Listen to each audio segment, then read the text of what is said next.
Welcome and thank you for making the time to join us today for the Arts in the Parks Grant and Historic Sites Grant Information Webinar. I am Anna Tragesser, Artist and Community Services Manager at the Indiana Arts Commission. I'll be your main contact for questions about the application, the funding process, and can help you with any advice on developing your project. This program is a partnership between the Indiana Arts Commission, the Indiana State Museum, and the Indiana Department of Natural Resources.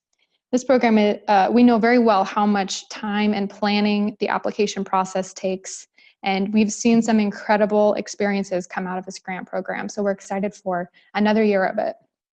Today, you are muted, but you can submit questions in the chat box. That goes only to me. I will be stopping just a few times in this webinar to answer your questions, so feel free to send them as they come. I may not answer them right away, but I will pause to answer them. So today, I will give you the lowdown on this grant, give you some examples of some successful projects, and then I will walk you through the application preparation, the evaluation criteria, and how to use our online application. The goal of this program is to provide an engaging experience to the public within a state park, forest, or state historic site that celebrates these sites' unique natural or cultural value. Typical projects in the past have included residencies, workshops, performances, exhibitions, hands-on activities, demonstrations, all with an emphasis on providing an engaging and participatory experience for folks at a participating site. This is the fourth year of this program has taken place, and we've seen many grantees participate year after year to keep developing their ideas more deeply. This grant program is not only a great chance to have your work in a state park or a state historic site, but it also will help you build lasting relationships within the sites. It may give you the chance to engage more with your audience or find a new audience. In the past, it's been a great opportunity to test out some participatory ideas and apply the feedback you get from your participants. So I'll talk more about what this means soon. Here's an example. Sherry Wagner was an Arts and Parks and Historic Site grantee in the past and offered 3 poetry workshops at Levi and Catherine Coffin State Historic Site, both for adults and for high school students. She built a strong partnership with the park staff, which led the group on hikes together through the property, and that inspired their writing. Participants received Sherry's feedback as a professional poet, and they made connections with fellow writers. Another example, Nicole Williams developed a drumming circle activity for children and families at Potato Creek State Park. In addition to inviting some underserved park visitors to experience the natural beauty of the state park, the exercises that she provided broke down barriers of race, gender, and stereotypes. The participants became more comfortable with the drumming and the natural setting, and they wanted to spend more time with this newfound community. And finally, Kate Ellis hosted several natural dye workshops at McCormick's Creek State Park after sensing a developing trend in her area around eco-friendly dyeing. In the process, she realized there was a market for her skills, teachers. So she's using this experience and what she learned in it as a starting point for a new business venture in a dyeing class. Your project must take place in a participating site, which includes 52 state parks, forests, recreation areas, lakes, and historic sites. Because this program is a partnership between the Indiana Arts Commission, the Department of Natural Resources, and the State Museum and Historic Sites, these state properties are the only participating sites. We don't add sites throughout the year. They're only state properties. There are 3 sites that are in very high demand. These are Brown County, Indiana Dunes, and Fort Harrison State Parks.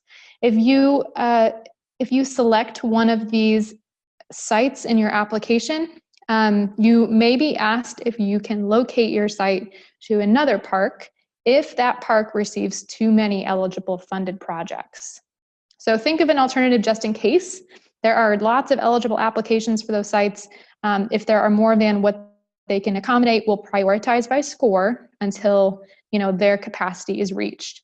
Then the remaining applications will likely not be funded if they do not have a backup site. So for those 3 sites, they're in high demand, so just have a backup one in case. The other highlighted parks here, they're in red, are the ones that have received few or no projects in previous years, and we hope you'll consider them in this year's program, although selecting one of them doesn't impact your score, but they will be very excited. The program's grant period is calendar year 2019. All grant activity must be within the calendar year of 2019. Some important dates to remember: the application deadline is September 6th for organizations and September 13th for individual artists. The public review panels take place in November. The award notifications will be announced in December following the IAC's quarterly business meeting, and the grant period begins July 1st. So it's important to note that your first payment will only be 75% of your grant award, and it could take up to 90 days to process. So just some key points to have in your mind as you're planning. It's also important to note that if you are awarded a grant, you will need to contact the property and get your activities scheduled as soon as possible. We like to have those dates scheduled and firmed up as soon as possible so that we can help you market in a small way. Once your project's complete, we require a final grant report. It is due in January, and once you submit it and it's approved, you receive the remaining 25% of your grant award. So both individual artists and organizations can apply for this program. Organizations do not need to be arts organizations, but the project must be an art-based project. For individual artists, you must be 18 years or older, you must be an Indiana resident for at least 1 year, you must remain an Indiana resident during the grant period. You can only submit one application as an individual artist, and all disciplines are eligible in this grant. If you are a current individual artist or individual advancement program grantee, you can apply for this funding. Students may apply, and current arts in the parks and historic sites grantees may apply.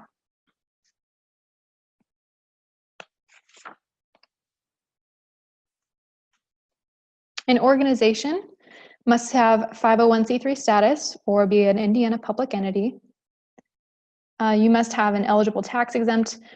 If you are not, basically, if you are not a 501c3 or a public entity, you may use a fiscal agent that is an eligible tax exempt organization. If you have questions about that, you can give me a call. You must be incorporated in the state of Indiana at the time of your application. You must have an Indiana address, and the governing body, your board of directors, must be representative of your service area. If you have other IAC grant dollars, like the arts project support or arts organization support, you may apply. Arts in the Parks and Historic Sites applicant can request between $500 and $3,000 for allowable project expenses. Total project expenses must be at least $500, and any project below this amount is ineligible from funding. There's no match requirement for Arts in the Parks and Historic Sites. The funding from the grant award may be used to support most aspects of arts program and projects, or these expenses surrounding them, but that excludes capital expenses. Acceptable expenses include artistic fees, including, if you're an individual artist, you can pay yourself in this. Administrative fees, space and equipment rental, travel, facility rental, promotional costs, production costs, supplies, and basically anything else needed to support the project activities. The grant award cannot be used to cover these expenses, which include activities that happen in a private dwelling place or other locations not open to the public. However, you're in those state properties, so they are accessible to the public. Consumable supplies and materials that are not related to your project. Capital acquisitions or equipment items over $500 that could be considered an asset. Capital expenditures, travel outside the United States, projects to be delivered outside the state of Indiana, project expenses outside the grant period, and activities that are solely for the purpose of fundraising, private functions, religious services, lobbying activities, or any non-public activity are not eligible expenses. So as you're forming your idea, remember that it must take place at one of the participating properties, needs to have minimum impact to the location's staff and property. You also want to consider your audience when you're planning your project, families included. Many artists who have reached out to me already have a project that they are already doing that qualifies for this program. Just have to locate it to a participating site. It doesn't have to be a new or a big idea. You can start simple and keep learning each year, building every year. As I mentioned before, many grantees continue these projects every year and are funded, to do the same thing. And they learn and they refine it as they go. So to start out, the thing I would recommend first, as you have an idea and you know kind of where you want to be, your partnership with the state park or historic site will be very important throughout it. You need to get in touch with the site staff prior to applying because you'll need to receive a statement of support from them. It's a good idea to actually visit the site before applying. There may be Department of Natural Resources or state historic site policies to be aware of. You can access these from our website. A very strong application will connect the mission of the site with the purpose of your program. For example, is there an endangered plant species at the park that the staff want folks to know more about? Please be considerate of the amount of time and effort the site staff is putting into your project. They are your partner and they're happy to support you. Don't assume, always ask what's feasible for them. Ask the staff if your proposed location is available and if there are rental fees. Rental fees cannot be waived in state parks. You will want to just check in at pretty much any site about the fees associated for rental. You are responsible to market your own program. There may be some opportunities to tag onto an existing piece of communication that the site does, like they might do a weekly schedule of events posted on a bulletin board or posted on their website, but your marketing needs to go beyond what just always already happens at the site. It's a good idea to ask them how their visitors get their information. Do they usually post things on Facebook? Do they put put posters up in grocery stores? Are there other networks that they tap into? You'll learn very quickly that your partnership with the site staff can make or break your project. Know that they are very dedicated people and they are always pulled in many directions. They will be so excited for you to be there, and your project may also be able to help them accomplish their work, maybe more effectively or in a way that they need maybe a little assistance with. So feel free to ask them, tell me what's going on at the site these days. What are some things that you guys are finding you need help on or want people to take more advantage of? Your program might be able to kind of help them in this way. A strong application will be planned with the audience in mind first. So do you know who you intend to participate in your project? It's not everyone. It's not just anyone who walks up on it. Your idea probably matters deeply to a group of people out there. So you're going to need to do some thinking, some critical thinking about how you can invite them, make them aware of this opportunity that matters to them. You may also want to consider asking the site staff if there's a group or segment of the community they hope to visit the site, and perhaps you can help draw them in or help the park or historic site connect with them. Here's an example. A grantee, Danny Tipman, actually hosted a cattail workshop. She's a member of the Miami tribe, and so she also had some Boy Scout and Cub Scouts interact with her program, and she realized that this activity fulfilled a badge requirement for them. So just an example of how what you're doing might be super important to someone else. And if you can think about that ahead of time, you can do half of your marketing work for you by just thinking more deeply about who your work matters to. So a couple of other things, you want to think pretty deeply about what their role in the project is. Are they going to just watch you do something? And that's fine. Are they also going to be able to create something themselves? Or are they going to impact the way you're doing your work? Are they giving you feedback on what's going on. Are they contributing their own time or talents or energy? The more that you can give them an active role over a passive role, the more engaging and participatory your project is, and the stronger your application will be. I'm going to pause for a moment and see if we have any questions come through.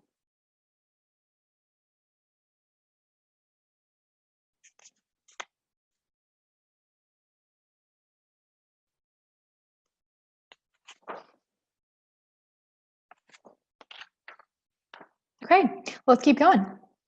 Oh, darn.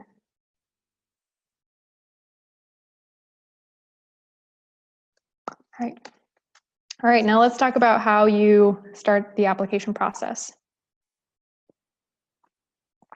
Before you even open up an application, we recommend that you check out these resources on the Arts and Parks and Historic Sites 2019 webpage.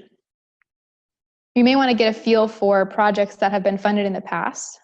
You may want to read through advice from past grantees that can help you plan. They have thought through all the details and experienced it, sometimes multiple times, and have some details you may not have thought about before that you want to consider. If you are interested in getting in touch with some folks who have done these projects before, I will be happy to connect you. Please just let me know. You will, as I mentioned, need to get in touch with the contact at each site you're proposing to work with. You'll want to give them an idea of what you're hoping to do and encourage you to be open to feedback there. Also on this webpage, you'll find the guidelines for this program.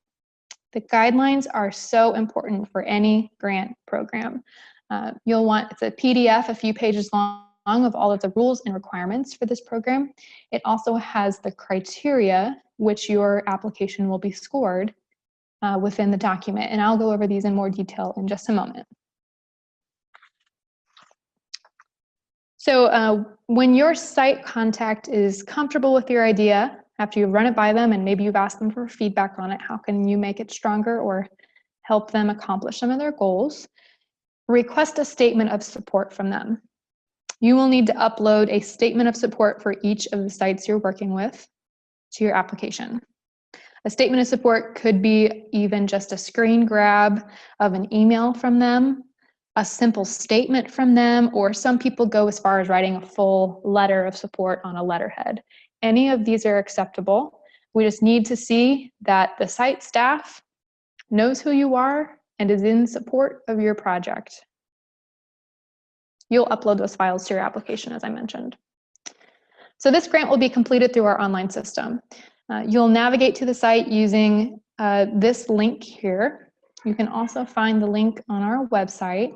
The best way to find it is to bookmark www.ian.gov/arts/apply. I will be able to answer any questions you have over technology, but I am not an IT genius. I can't provide any advanced technical assistance for your personal computer or software. You'll need to make sure that there's a question in the application that confirms that you can receive email addresses from our online system. That is very important. That'll be primarily how we're communicating with you about your grant award. And so if you have any questions about that, please feel free to email me. Okay, so a few things as you're starting. You'll want to start early, allow yourself plenty of time to create a profile, plan your project, write, edit, rewrite, pull it all together, and then finally hit submit. We don't recommend that you copy and paste from Word because it causes some formatting problems that are going to drive you crazy. So if you know how to paste as plain text or paste without formatting into our system, that will work. If you don't know how to do that, I recommend that you either just type directly within the application, or you can use your computer's notepad, which is a non-formatted word processor on your computer. You can also find a PDF copy of your application to review. I encourage you to do that before you submit so that you can read it for typos and clarity. Have someone else do that. Another set of eyes will help you know if you're communicating well. And remember to be clear and concise. Okay, now I'm just going to give you a quick rundown on what's inside the application, and you can even today open up an application and see it for yourself. Part of this application asks for information that helps us internally for state and federal reporting purposes. You'll be able to provide the region in which you live, which is our IAC regions are here on the screen. There's a link there so you can kind of locate exactly which region you're in based on your county. These regions are managed by our regional arts partners. If you're not familiar with your regional arts partner, you'll want to get to know them, and that link will introduce them to you. Some of them offer professional development workshops, and they're happy to review a draft of your application and even connect you with other resources.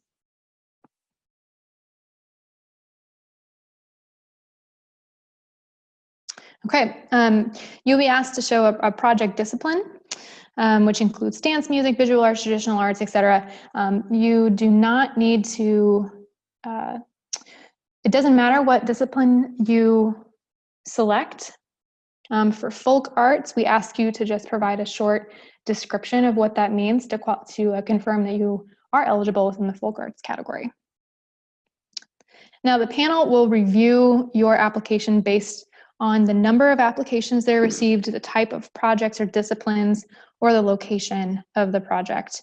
Each applicant, you'll choose your own discipline. Yes, I already went over that. Okay. Another section in the application is just a project overview. This page is a broad overview of your project, asking for a project title, which can be anything you decide, the location or locations, multiple locations that your project will occur in, and a summary of how you plan to use the grant funds. You'll write that summary in third person, and that's what we'll use to kind of report how our grant funds are distributed.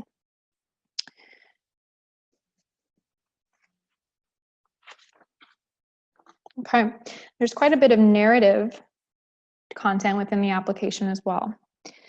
I'm going to point out some of these just to kind of show you the basic idea of what you're trying to describe in these sections. And these are not the exact questions. Once you get into the application, it may be more clear what the question's asking you. But you'll have the opportunity to describe the project. Some of this may feel repetitive, but once you get in there, I hope it's more clear. When you describe the project, we're talking about the overview of it. You know, what's basically going to happen, what are the goals of it, and it should be clear here how it is celebrating the site, the uniqueness of the site, the natural characteristics or the cultural significance. You will identify the major activities that take place in the site, or in the project, the dates, the people involved, and then in project management, that's meant to show that this is going to be feasible for you and the people involved, skills and resources that you have. The site significant is where you're really gonna show exactly how your project celebrates the uniqueness of the natural or cultural environment. And in site impact, we want you to articulate that the site or the project will impact the staff time, the natural resources, and how you plan to reduce the burden. If your site contact is excited to work with you and has offered their time or some of their maybe marketing resources, this is a good place to talk about that. Don't assume that the panel knows anything about your project or the site. If it's not clear to a total stranger to this program, then you have not provided enough information. So it's always better to provide the details in a concise way. Okay, you'll also be asked to talk about the public participation in underserved populations. That's where we want you to show exactly who you intend to participate. It's not just anybody who walks up upon it. We want you to be more intentional about who you believe will attend based on, and then that will inform your marketing plan. We also want you to talk about if you are reaching out to any underserved audiences in this process, and we give you kind of more information about what we mean by that in the application. And engagement and participation. This is where we want you to show that the audience has an active role in your project. This is a participatory, engaging experience. So what are they doing in this? Are they doing more than just sitting and listening to you perform? Is there another activity that gets them involved in some way? Talk about it there.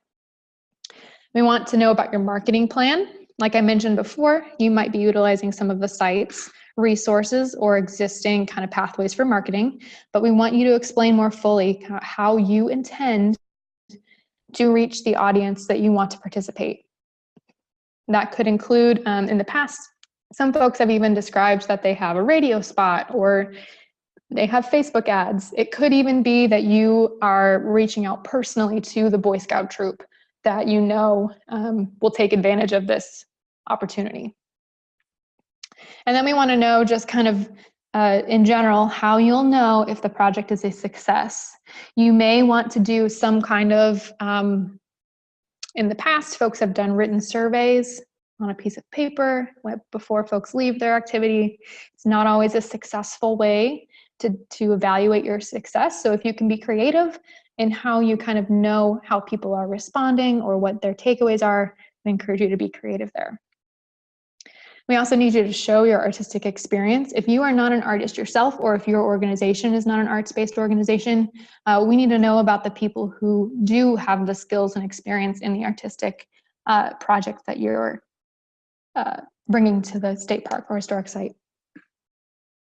Now, the budget always gets folks confused, so feel free to reach out to me if you have specific questions about the budget. Just a few things to know. Income and expenses must match. So we need to know that you have the income to cover the expenses that will be incurred through your project. So for example, if you are asking for $3,000 from the IAC, and that is all the income from your project, but you have $5,000 worth of expenses for your project, you need to show where the rest of the $2,000 are coming from.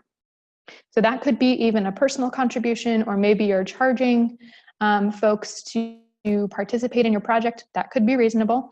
Just make sure that if you have $5,000 worth of expenses, you also have $5,000 worth of income. In-kind contributions, those are non-cash contributions that are made by anyone other than you.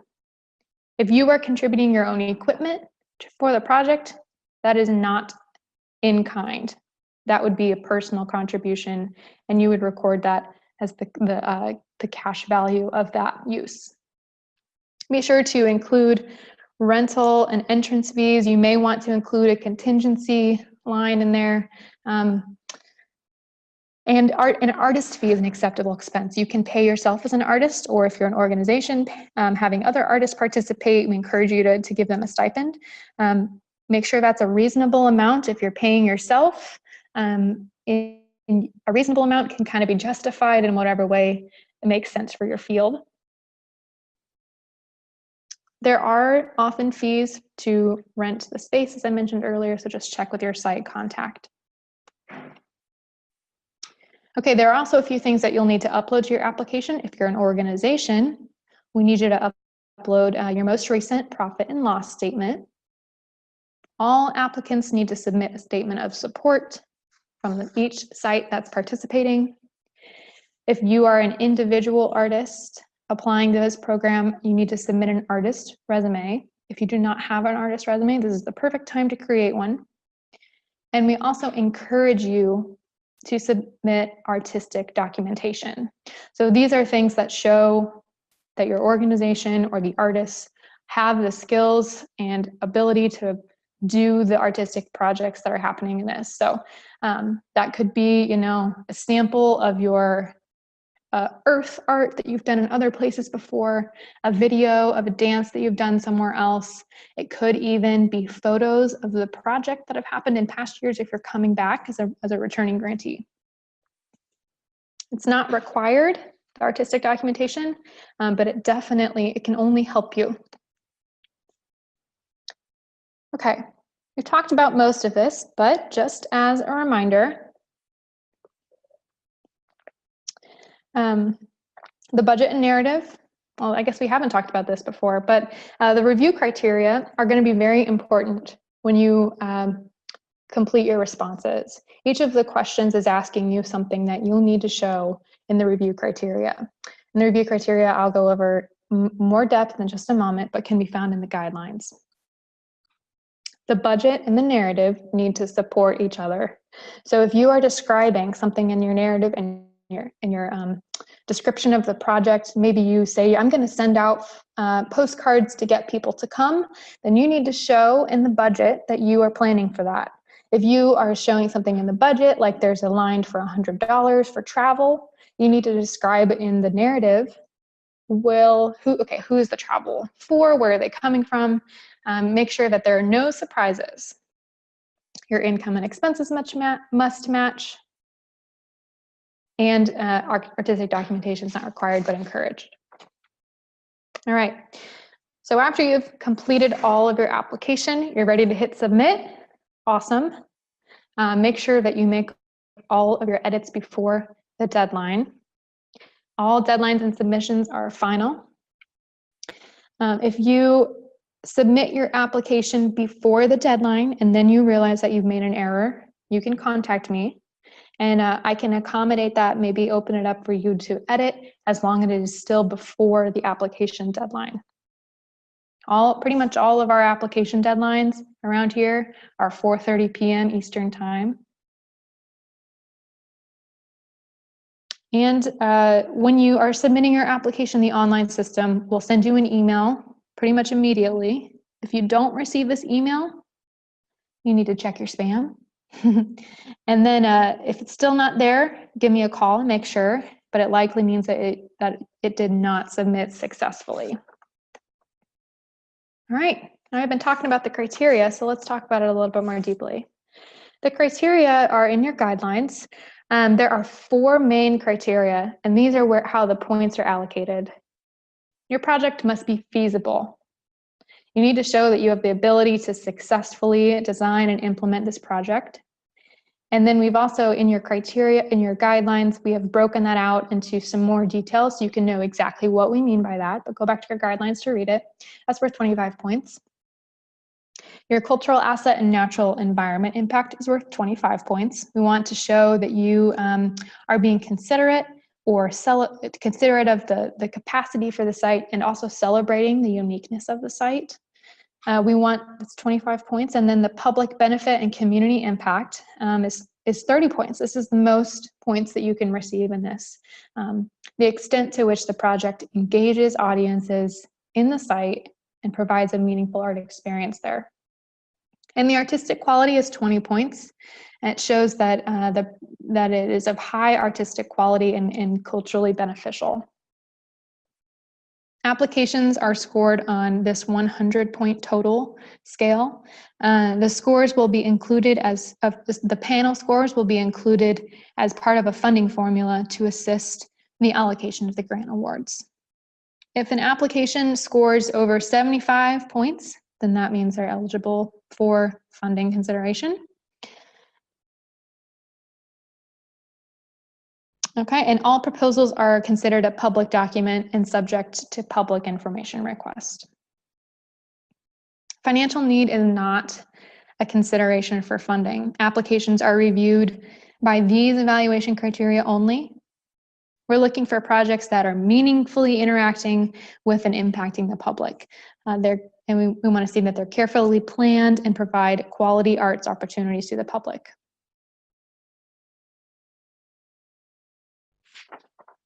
All of our grants are reviewed and recommended to fund or not by a public panel, which are Indiana residents who have a wide range of experience in arts administration or are artists or are natural or historic site administrators. They may be nonprofit leaders or community leaders or have some organizational or even individual knowledge of planning and executing projects. And these folks are trained on the review criteria. I show them exactly what they should be looking for in your application and how to access it. They review it on their own time, and they each score them individually. They're usually about 5 or 6 panelists in each panel. And then they meet together to discuss these applications. They have the opportunity to change their scores based on kind of things that were illuminated in this discussion, but they each individually have their own score that they are giving for your application. And those meetings are public, and so we encourage you to listen in. I will be sending out information about exactly when and where your review panel will meet in later in the fall. These meetings take place in early November. In these meetings, we encourage you to listen, but it is purely for observation. We do record these meetings if you're not able to attend them live. You aren't permitted to speak to the panelists, you're just there to listen. And once again, applications with a score of 75 or over are eligible for funding. We look at how much funding is available and the number of eligible applications. In the last calendar year, there were about 75 eligible applications. We anticipate that, we anticipate something like that again this year. All right, I'm just going to pause for just a moment and answer any questions you have.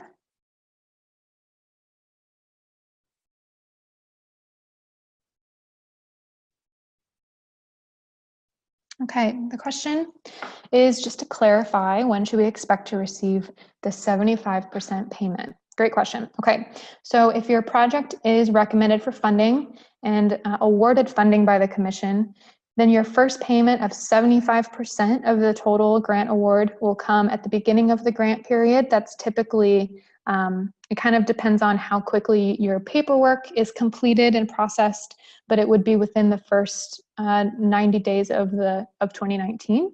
And then your final payment of 25%, the remaining 25% is awarded after you submit your final report, which is January of the following year. Or you can submit your final report early, and after I approve it, you receive your final 25%. Okay, do artists have to reside in Indiana the entire year or just during their program? It is during the grant period, which is the entire calendar year. Do you have recommended scale for artist fees and administrative fees? Great question. No, we don't officially, but we encourage you. There are lots of tools out there that can help you decide what an appropriate fee is for your services. I also encourage you to, if you know anybody else who's doing something similar and charging people for it, ask them. You can kind of give your own justification for, this is typically what I charge for something like this, or this is what other folks of the same caliber and same artistic quality are charging for something like this, and can show that in the application. Are there successful applications available for review? Oh, that is a great question. I will make it available online. So check back in a couple of weeks on the 2019 Arts in the Parks and Historic Sites webpage. Can grants be submitted ahead of time for feedback? If so, when do you need to get them? Great question. Yes, if this is the first time you are applying to this grant program, yes, you can complete the whole application. Anytime you feel like it's fully complete, email me and I will review and give my feedback, give you suggestions on how you can make it stronger. You need to submit that to me 2 weeks before the deadline. So if you are an individual artist, that is 2 weeks before September 13th, which is, I think, October 31st, if I'm right.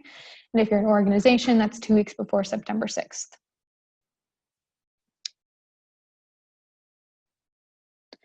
And then I see another question, clarifying question about the eligibility for residency. So why don't you reach out to me directly and we can work that out. Maybe there's some more details I need to understand. And a question, how many grants did you fund last year? About 75. Okay, great questions, everyone. Let's keep moving on. And I will pause at the very end and answer any other questions. Oh gosh, every time I move on, it does that. Okay. Now let's get to the online system. Once again, the link you need to use is www.in.gov/arts/apply. When you get there, bookmark it. That way you can find it easily again. You'll need an email address to create an account. When you get to this logon page, click the Create New Account button. This is the email address we will use to communicate with you primarily, so make sure it's one that you check.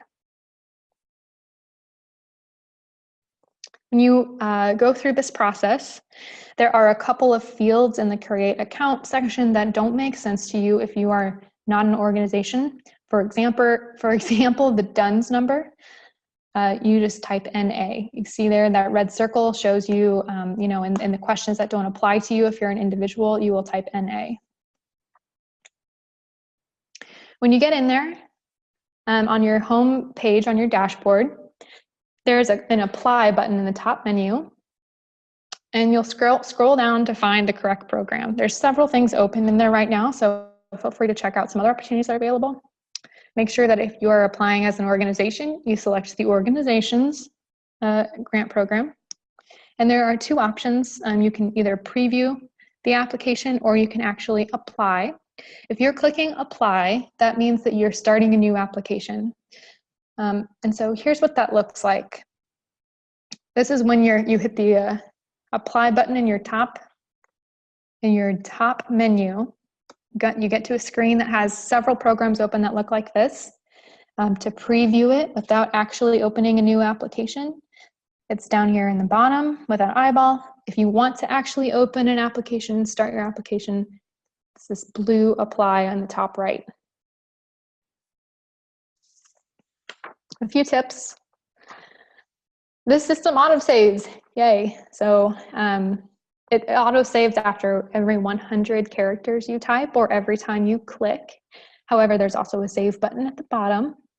There are some required questions that are marked with an asterisk. If you don't provide an answer for one of these questions, you won't be able to submit your application. Let me know if you have any trouble submitting your application, and we'll get it worked out. There's another reason you shouldn't wait till the last minute. If you wish to prepare your response to a question in the document outside the online system, like you want to use Microsoft Word or Google Docs to write it out, that's fine. Keep in mind that there are character limits, but you should also know that you do not need to fill all of the character limits. You don't need to use every character. If you provide a thorough answer that's concise, that's good enough. If you're copy and pasting from a Word document, just, like I mentioned before, don't use formatting. Paste as plain text. It will throw you off. The system won't like it if you do that. Give me a call if you have any troubles with that. And then remember to click Submit at the bottom when you're finished. Once you click Submit, your application isn't available to edit, but like I said, if it's before the deadline and you notice an error, I may be able to open it up for you, but after the deadline, I cannot. You can download all copies of your forms. There's an application button on the application screen. There's a PDF button on the application screen that will download it. In general, the types of files that the application accepts are Microsoft-based files, so Microsoft Word and Excel, PDF. Don't upload a numbers file, like that's a Mac thing, and as great as the state of Indiana government is, we do not use Macs. Probably never will. If you need help making anything into a file that can be uploaded, just let me know. Okay, and then there's a confirmation there. When you submit it, you'll get to a confirmation page. You'll also get that email. Now, to find your application again after you've submitted it, or if you've started it and then you want to walk away, that's fine. Like I said, everything saves. But when you want to get back to your application, you'll log in, click Dashboard, which is actually a home icon on the top of the screen. And on this page, you can see each of the programs, each of the applications that you've opened. If you have already clicked the blue Apply button like I showed you before, that means that one of those applications is going to show up on your dashboard. If you start an application, you leave it, you want to get back to it, Don't click the blue apply button again, or you'll just start a new fresh document, a new fresh application. If you want to get back to something you've already done, go to your dashboard and locate what you've already started on your dashboard.